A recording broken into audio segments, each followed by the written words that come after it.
오늘 참여라는 제목의 말씀을 함께 나누겠습니다.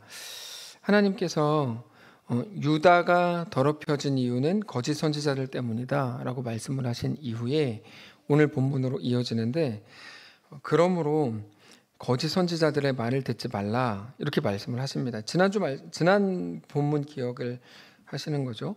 그 선지자들이 이제 거짓 선지자들 때문에 유다가 더럽혀졌다 말씀을 하신 이후에 16절에 이렇게 나옵니다. 만군의 여호와께서 이와 같이 말씀하시되 너희에게 예언하는 선지자들의 말을 듣지 말라. 그들은 너희에게 헛된 것을 가르치나니 그들이 말한 묵시는 자기 마음으로 말미암은 것이요 여호와의 입에서 나온 것이 아니니라. 자, 근데 이 부분을 잘 보시면 그들이 말한 묵시는, 이 묵시라는 건 환상이라는 말인데요. 환상. 그들이 말한 묵시는 자기 마음으로 말미암은 것이다. 다시 말해서 그들이 말하는 예언, 그리고 그들이 말하는 하나님의 말씀이라는 건 진짜 하나님의 입에서 나온 게 아니고 자기들의 상상력으로 만들어낸 거다. 그러니까 듣지 마라. 이렇게 이제 말합니다. 그런 게 다 어떤 것들이냐면 내용이 사실 지금 시대랑 너무 똑같은 내용들입니다. 뭐 다 잘 될 거다, 금방 좋아질 거다, 우리가 조금만 더 노력하면, 조금 더 깨끗하게 살면, 조금만 더 정직하게 살면 하나님이 우리를 용서하실 거다, 뭐 이런 내용들입니다. 이게 그 시대에도 지금하고 똑같았습니다. 그냥 그런 식으로 뭐 다 긍정적인 말들을 막 하면 거기에 힘이 있어서 우리 삶이 자연스럽게 하나님의 능력이 아니라 마치 긍정의 힘이나 혹은 어떤 다른 어떤 원리들이 작동해서 우리가 뭐 새롭고 좋아지는 것처럼 이렇게 이제 다 만드는 말들입니다. 거짓 선지자들의 말들인데 지금 시대도 얼마든지 이런 말들이 많죠. 17절에 이렇게 되어 있습니다. 항상 그들이 나를 멸시하는 자에게 이르기를 너희가 평안하리라 여호와의 말씀이니라 하며, 또 자기 마음이 완악한 대로 행하는 모든 사람에게 이르기를 재앙이 너희에게 임하지 아니하리라 하였느니라. 그러니까 그것들은 하나님의 입에서 나온 게 아니고 자기들의 생각에서 만들어낸 말들이다, 이런 말입니다. 거짓 선지자라는 게 우리가 뭐 생각하는 것처럼 사기꾼이나 어떤 범죄자 이런 의미가 아니고 아주 단순한 말입니다. 자기 생각이 하나님의 뜻인 것처럼 말하고 생각하는 것, 이게 이제 거짓 선지자입니다. 거짓 선지자는 다른 게 아니고 하나님의 17절에 나오는 그대로입니다. 너희가 평안하리라 여호와의 말씀이니라 하며, 그러니까 자기 생각을 그렇게 이제 그냥 다 좋아질 거라고 말하는 거죠. 요즘에 많이 하는 말 중에 이 또한 지나가리라 뭐 이런 말들입니다. 다 이게 사실은 되게 악한 말들인데 그 듣기는 좋잖아요. 원래 악한 말은 듣기 좋습니다. 네, 그냥 그렇게 흘러가는 말들이죠. 근데 하나님이 뭐라 그러시냐면 그럴 수 없다. 왜요? 너희는 내 뜻과 내 마음에 대해서 모르면서 그냥 너 좋으라고 하는 생각이지 않냐? 이렇게 말씀하시는 거예요. 하나님이 누구신지 정확히 모르면 하나님의 뜻과 하나님의 마음을 말할 수도 없고 알 수도 없습니다. 그래서 이렇게 말씀하세요. 18절에 누가 여호와의 회의에 참여하여 그 말을 알아들었으며 누가 귀를 기울여 그 말을 들었느냐. 자, 이제 중요한 건 뭐냐면 하나님이 누구신가에 관한 겁니다. 하나님이 누구신가. 특별히 여호와의 회의, 하나님의 입에서 나온 말씀이 어떤 겁니까? 너희는 너희의 죄 때문에 징계를 받을 거고 그래서 바벨론으로 끌려가는 건데 걱정하지 마라. 거기 가서 너희는 깨끗하게 될 거다. 거기에서 너희는 깨끗하게 씻기게 될 거다. 내가 거기서도 너와 함께 할 거다. 그러니까 순순히 끌려가라. 이게 예레미야를 통해 주신 하나님의 말씀이었죠. 우리가 앞부분에 다 나눈 겁니다. 그러니까 거짓 선지자들은 완전히 반대되는 말을 했던 겁니다. 니네가 조금만 더 성결하게 하면, 조금만 더 노력하면 지금 일어나는 고통은 다 사라질 거다. 다 좋아질 거다. 그러니까 조금만 더 노력해라. 그러면 다 좋아진다. 계속 이렇게 이제 얘기를 했던 거죠. 참, 그러고 보면 지금 이 시대에도 그게 맞는 거 아닌가? 이렇게 생각이 되시죠. 열심히 하고 잘하고 그러면 좋아지는 거 당연한 거잖아요. 그걸 가지고 뭐라 그러면 이거 어떻게 하라는 거죠? 라고 생각이 되십니까? 자, 우리가 따라야 되는 말이 뭘까요? 그거는 우리 듣기에 좋은 말도 아니고 그럴듯한 말도 아니고 내가 이미 알고 있었던 어떤 지식에 관한 것도 아닙니다. 하나님의 말씀 자체보다 더 위에 있는 것은 없습니다. 아무리 상식적이고 아무리 뭐 그럴듯한 말이라 그래도 하나님의 말씀 자체보다 더 위에 있는 건 없는데, 더 위에 있는 것이라는 말은 질서를 잡기 위한 목적으로 하나님의 말씀을 전하는 식의, 그러니까 또 다른 목적을 두고 하나님의 말씀을 이용하는 거죠. 그런 건 없습니다. 그러니까 그렇게 하나님의 말씀보다 더 위에 있는 어떤 목적도 있을 수가 없습니다. 어떤 목적도 하나님의 말씀 자체보다 더 소중할 수 없고 더 능력이 될 수가 없습니다. 그러면 아무 생각 없이 그냥 뭐 하나님 말씀만 전하면 되냐? 이렇게 생각을 하시겠죠.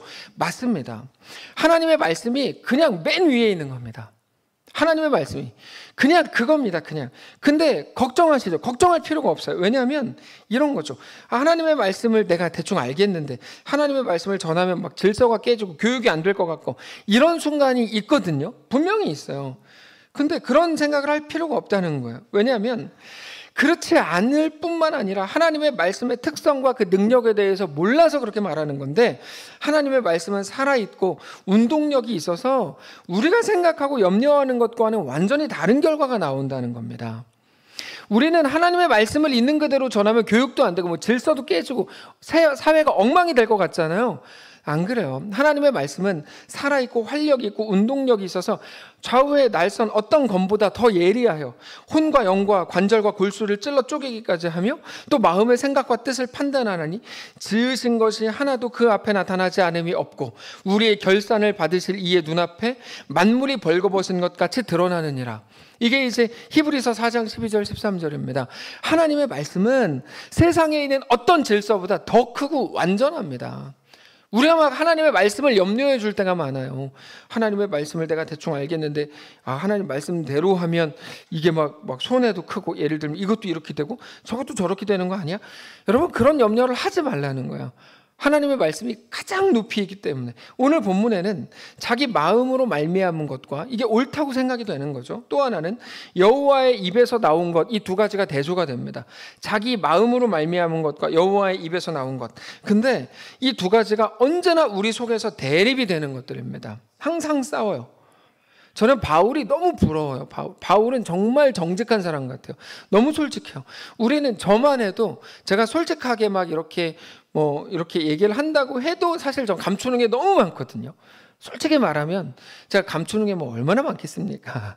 제 속에 음흉함이 너무 많죠. 근데 그 로마서 7장 같은 걸 읽어보면 바울은 진짜 솔직하더라고요.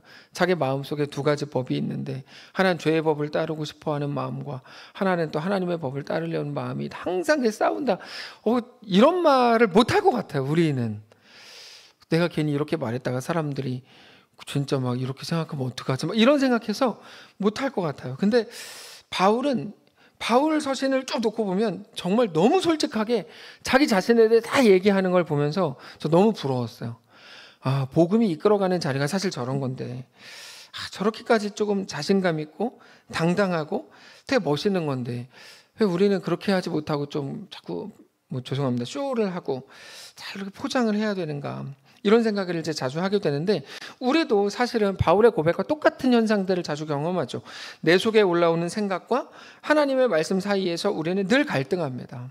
근데 내가 내 생각과 내 가치관에 지배되고 그것으로 내 삶을 하나하나 결정해가는 순간 우리가 무엇이 되냐면 거짓 선지자가 되는 겁니다. 자, 이해가 되세요?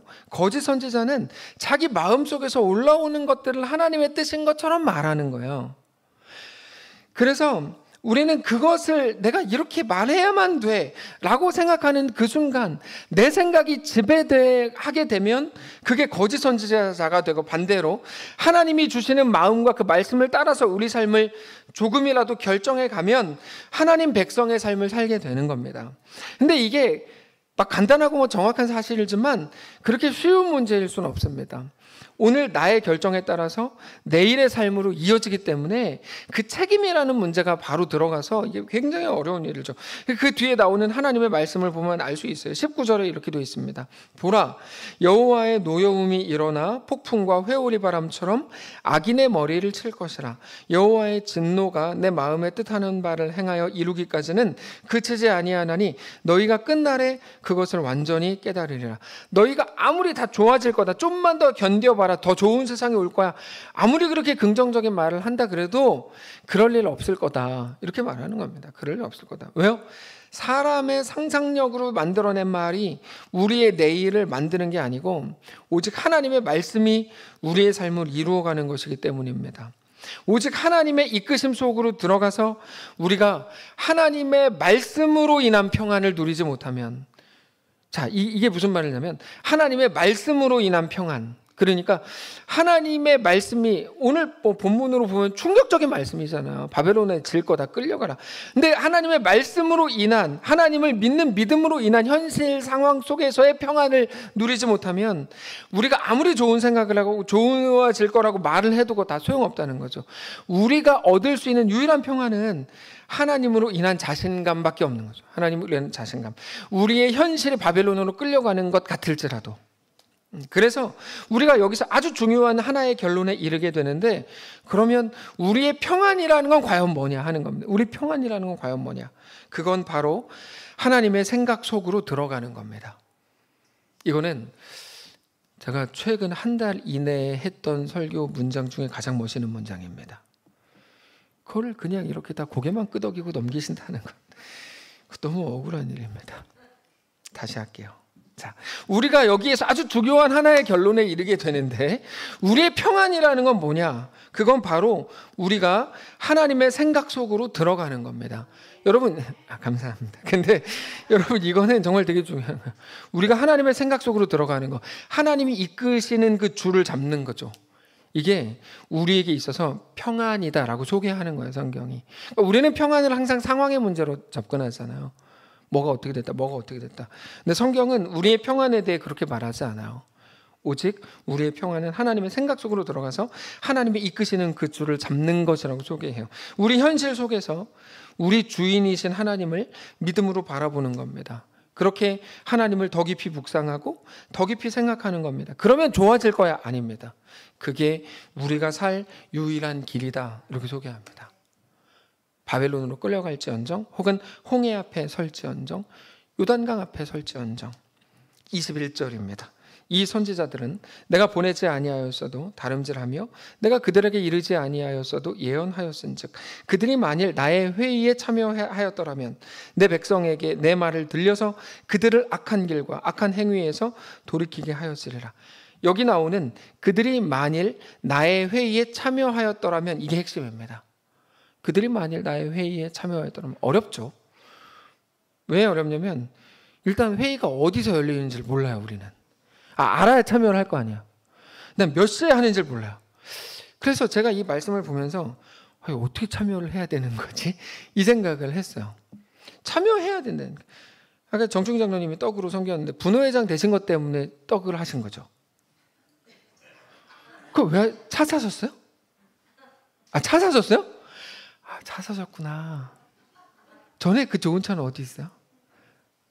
권사님 차 사셨어요. 권사님 차 사셔서 떡 하신 거구나. 저는 몰랐어요. 그래서 아까 그냥 떡 하셨다 그래가지고 광고해야지 했는데 제가 까먹고 못했는데 그러셨구나. 축하드려요, 권사님. 하여튼 장로님이 이제 분호회장이신데, 근데 그래서 제가 생각해봤는데 일주일 내내 회의만 하실 거예요, 아마. 그렇죠? 뭐 분호회장은 원래 회의하는 거니까 회의만 계속 하는 건데, 그래서 우리가 기도를 해주셔야 됩니다. 근데 하나님의 회의라는 건 어떤 의미일까? 하나님의 회의는 사실 시간이 정해져 있고 하나님이 의장이 되셔서 회의를 진행하는 식의 그런 회의가 아닙니다. 하나님의 회의라는 건 단순합니다. 우리가 하나님의 마음을 알게 되고 하나님의 이끄심과 하나님의 일정표를 알아야 된다는 겁니다. 지금 말씀드린 거, 하나님의 마음을 알고 하나님의 이끄심이 무엇인지, 하나님의 특별히 일정표에 대해서 우리가 알아야 된다는 건데, 지금 우리 현실도 이끄시는 분이 하나님이신 것을 알고 믿는 거죠. 그게 우리가 온전히 살아갈 유일한 방법인 거예요. 그러면 삶의 태도가 상당히 많이 달라지죠. 우리는 작은 일들, 내가 원하지 않는 일들을 만나면 불평을 가지고 표출하고, 내가 원하는 일을 만나면 자랑을 가지게 되게 됩니다. 자랑이나 불평이 우리가 갖는 전부입니다, 사실은. 근데 하나님이 지금 나의 현실을 이끄시는 분이라는 것을 알고 믿는다면 그거는 완전히 다르게 되는 거죠. 자랑할 것도 오직 예수 그리스도밖에 없고 내 삶에 불평할 것조차 없게 된다는 걸 알게 되는 거죠. 저는 말씀을 정리하겠는데, 오늘 우리가 이 말씀을 정말 온전히 붙들게 되시기를 원합니다. 하나님이 우리 삶의 모든 현실을 붙드십니다. 이게 쉬운 말은 아닙니다. 왜냐하면 누군가한테 너무 힘든 현실이고 정말 이해할 수 없는 일들을 만난 분들이 계실 것이기 때문입니다. 그러나 그럼에도 불구하고 사랑하는 성도 여러분, 하나님이 오늘 우리의 모든 현실을 붙들고 계시는 것은 정말 진리입니다. 우리는 당장의 유익이나 손해를 가지고 우리 삶을 판단하고 하나님마저도 평가하려고 하지만 당장의 이익이나 손해는 어떤 기준도 될 수가 없습니다. 오직 하나님이 우리의 삶의 주인이요 왕이신 것을 믿으시기를 바랍니다. 하나님은 나보다 나를 더 사랑하시고 나에게 대한 나를 하나님의 완전한 백성으로 삼으시기 위한 완전한 계획을 가지셨음을 믿으시기를 바랍니다. 그래서 나는 그런 거 필요 없어요. 그냥 적당히 살다가 구원만 받으면 돼요 라고 말하지 말라는 겁니다. 하나님은 왜 우리를 이렇게 고통스럽게 놔두냐고 소리 지르는 욥에게 이렇게 말씀하셨어요. 나는 너를 대장부로 불렀다. 나는 너를 용사로 불렀다. 나는 너를 온실 속의 화초로 부르지 않았다. 나는 너를 적당히 이 땅에서 그냥 뭐 잘 먹고 잘 살게 복을 누리며 살다가 천국으로 데려갈 작정을 전혀 세우지 않았다. 나는 너를 내 자식으로 불렀다. 너를 위대하게 만들 거다. 그냥 지나가는 어둥이 하여튼 그런 거랑 내 아들은 완전히 다르다. 나는 너에게 대한 놀라운 계획을 가지고 있다가 그 말입니다. 근데 위대해지려면 위대함으로 가는 코스가 있습니다. 그 스토리가 만들어져야 되는 거죠. 그게 오늘 우리의 삶일 겁니다. 저 진짜 쉽게 말하는 거 아닙니다. 알지도 못하면서 기분 나쁘게 저렇게 얘기했어 라고 생각하지 말아주세요. 저 진짜 쉽게 말하는 거 아니에요. 우리가 처한 모든 어려움 상황 속에서 우리를 자리하게 한 그 하나님의 그 세팅, 하나님의 그 이끄심이 분명히 존재하고 그게 오늘 우리의 삶이라는 것. 사랑하는 성도 여러분, 그러므로 오늘 우리가 만난 모든 현실 속에서 여전히 하나님을 믿음으로 바라보시고 그렇게 온전히 하나님께 속한 자로, 하나님의 이끄심에 참여하는 자로, 하나님의 마음을 알고 따르는 자로 살아가게 되시기를 주님 이름으로 축복합니다. 찬양합시다. 안개 속에서 주님을 보내 아무도 없을 것 같던 그곳에서 믿음으로 함께 찬양하겠습니다.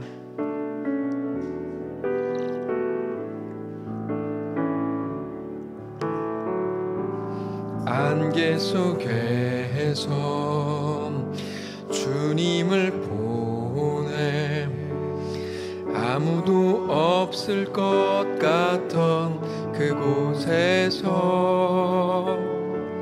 손 내미셔서 나를 붙드네 길 잃고 쓰러져 가던 그곳에서 주 말씀하시네 주 말씀하시네 내 손 잡으라고 내가 곧 길이요 진리 생명이니 나 그 길을 보내 주 예비하신 곳 다른 길로 돌아서지 않으리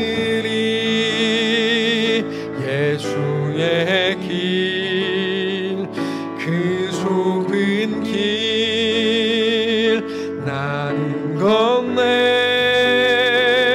주 손잡고 그 무엇도 두렵지 않네 주님 주신 약속 내게 있으니 세상의 길 그 험한 길 승리하네 성령으로 그 무엇도 바라지 않네 저 하늘에 내 소망 눈 감고 고백합시다. 예수의 길 예수의 길 그 좁은 길 그 좁은 길 나는 건네 주 손잡고 주 손잡고 그 무엇도 두렵지 않네 승리하네. 주님 주신 약속 내게 있으니 세상의 길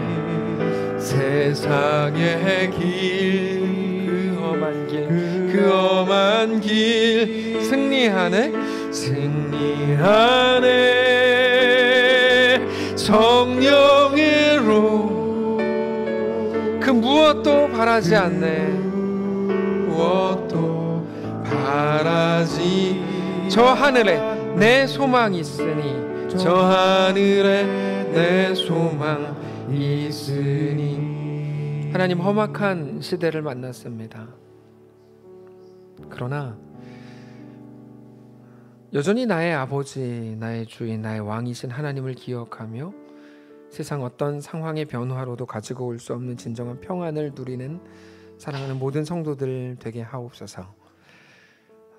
사랑하는 성도들의 모든 가정을 주님 특별히 돌보시고 그들을 이끄셔서 그들의 가정이 예수 안에 정말 복된 가정이게 하시고 하나님이 붙드시고 하나님이 이끄시는 놀라운 믿음의 가정으로 다 세워질 수 있도록 인도하시옵소서. 지금은 좀 부족한 것 같고 지금 너무 연약한 것 같아서 이렇게 되는 건가? 막 이렇게 고민이 되고 의구심이 드는 사랑하는 자녀들 혹은 여러 가지 가족들, 일들 앞에서 그런 하나님의 신실하심을 바라보며 우리가 방금 전 고백한 것처럼 주님, 나에게 어떤 것 필요한 건 아닙니다. 저 하늘에 오직 내 소망이 있습니다. 하나님만 나의 전부임을 고백합니다. 정직히 고백하는 우리 모두가 되게 하시옵소서.